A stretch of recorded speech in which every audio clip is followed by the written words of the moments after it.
Berbicara bahwa negara Indonesia harus siap hidup bersama dengan virus ini, PM Lee Hsien Loong dari Singapura juga akhirnya bicara hal yang sama.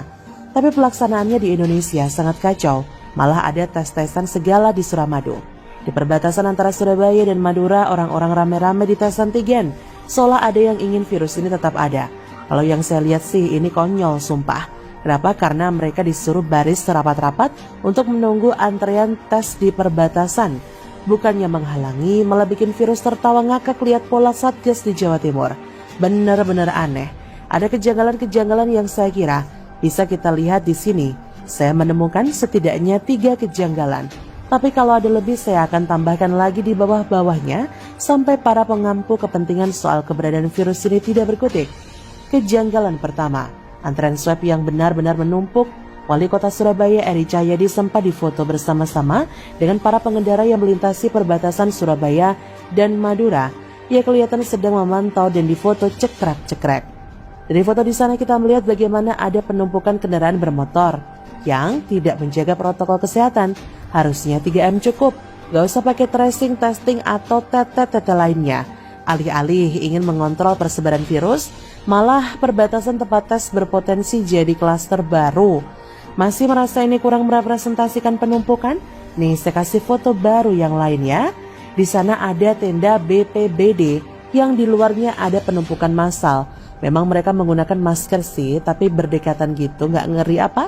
Katanya mau kontrol, tapi kok malah menumpuk? Itu pun gambar yang ada di luar tenda BPBD. Nggak kebayang ya di dalam tenda itu ramainya seperti apa? Kejanggalan kedua, Pemkot Surabaya dan Pemprov Jatim kelihatannya tidak ada komunikasi bagus terkait hal ini. Selama kita tahu bahwa jembatan Suramadu adalah jembatan penghubung antara satu darat lainnya dengan pelabuhan, para pemotor ini melewati jembatan Suramadu juga pelabuhan Tanjung Perak. Saya melihat keanehan karena selama ini tidak ada pembatasan semacam ini. Tapi sekarang mendadak muncul. Antigen yang ada mungkin sudah mau kedaluarsa gitu ya, sehingga harus dipaksakan untuk dipakai. Harusnya tes semacam ini bisa dilakukan untuk orang yang sakit. Kalau semua orang dites, aneh. Emangnya OTG pasti menularkan ya? WHO yang mengatakan bahwa OTG berpotensi sangat rendah dalam menularkan, kecuali dia mendadak bersin.